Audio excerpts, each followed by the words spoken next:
Hey there everybody, welcome back to Inkwell Coliseum. Tonight we're going to be doing a preseason breakdown for our new Winterspell set.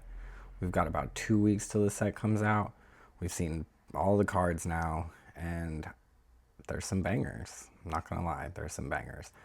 So yeah, we just want to go through the whole list real quick, kind of give you a sense of where we're starting from. I know the ratios on this deck look kind of weird, but it's just because I'm trying to put several things in just to see how they work to get us going. You know what I mean? Okay, so getting us started. We got 2 1-drops. We're doing Rafiki and Basil. Rafiki I like just because I feel like when I have him down turn 1, some of the faster aggro decks feel scared to turn sideways, and that's nice. I don't want them to just start laying cards and just turning sideways, because it's going to take us a second to ramp up and get going. Basil is great for comboing later. He does great with Elsa or Genie, and then, you know, bouncing with the cat and whatnot. Basil is really great. 2 drops. We've got Tipo and Sale, and we've got the Junior Woodchuck Guidebook draw. We love to draw cards. That's what purple does, and especially with this kind of toolbox kind of set that we're doing, we definitely want to be able to filter through things and find the answers that we want for each matchup. For 3 drops, we're going to run the Cheshire Cat, Inexplicable, and Into the Unknown. The cat is great. We love to like hit something for 2 with Elsa, boost the cat, move another 2 over, and there's a 4-body gone. Into the Unknown, pretty standard blurple removal, must-have option. Genie in the 4 slot, also must-have option. The Mim Elephant, I really, really love when I can lay a cat, boost it a few times, get a couple cards under it, and pop that right back to my hand with the Mim. It can be kind of hard to pull off and can be pretty situational, but I'm running 2 just to see if in my testing that we find that it happens.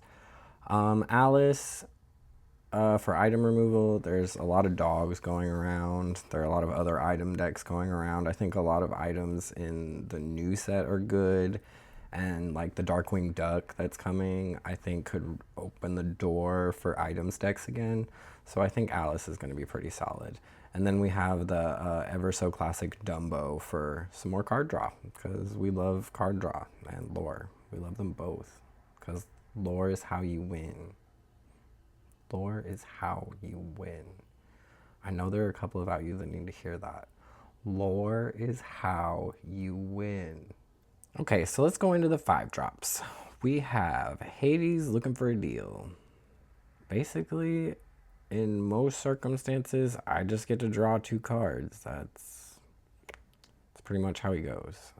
Very seldomly do people choose to banish their character. Granted, you need to make sure that you're laying Hades in times where it's not irrelevant for them to just give you 2 more cards, if you know what I mean. So then we're moving on. We have Elsa, standard. The new Moana. Super excited about the new Moana. I've not really seen a lot of people hyping about it. She is a 5-cost inkable 4/4 quest for 2, and her ability allows you to ink from your discard. We love that.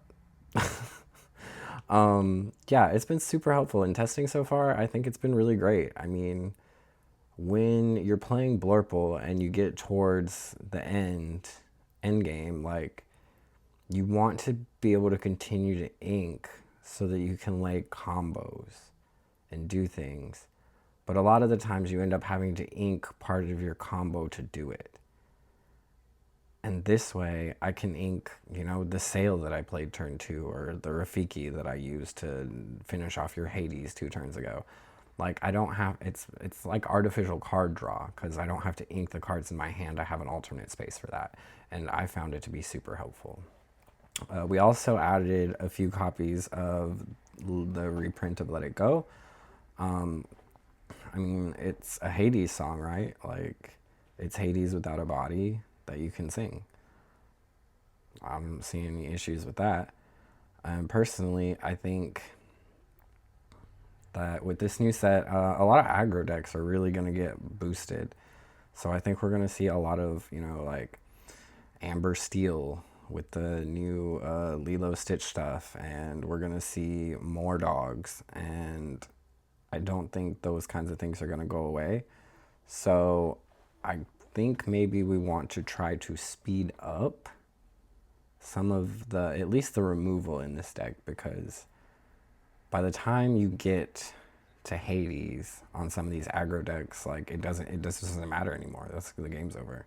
You can remove one of their things, that's fine. They're still going to quest for 10 next turn, So we're trying to get a little lower to the ground. That's why we've got the 5-cost Ursula Whisper. She boosts 2, then she quests for 3 and has evasive. A lot of the times when I've been testing, she's been really good lore burst. Kind of get the board controlled with everything else, and then just start turning her sideways.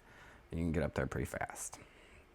We're also going to be running the new Marshmallow, 5-cost uninkable, 5/5 body, quest for 2, and his ability is whenever he quests, each opponent can only ready 1 character at the start of their next turn.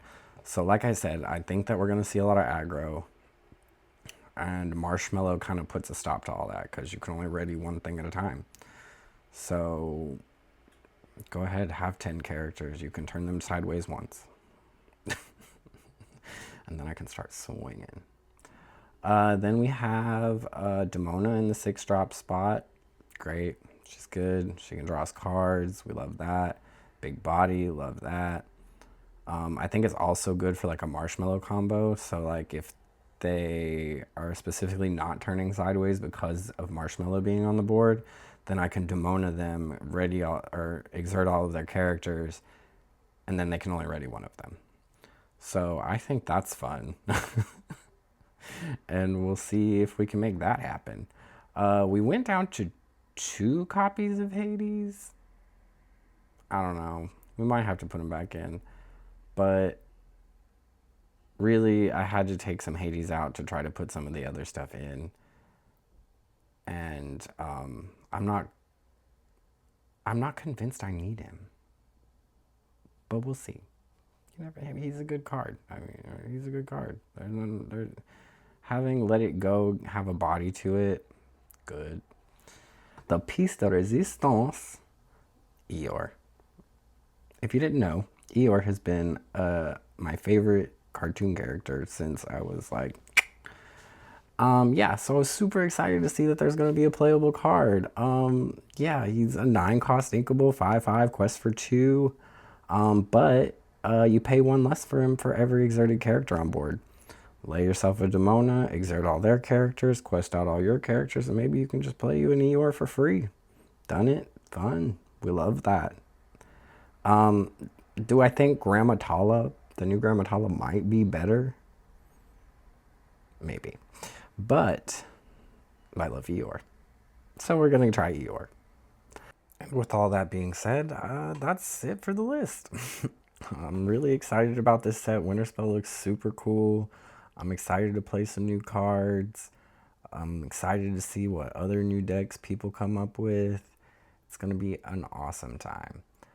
Please like, comment, subscribe. You know what to do. And come back next week. We'll start getting these matches in. Have a good one.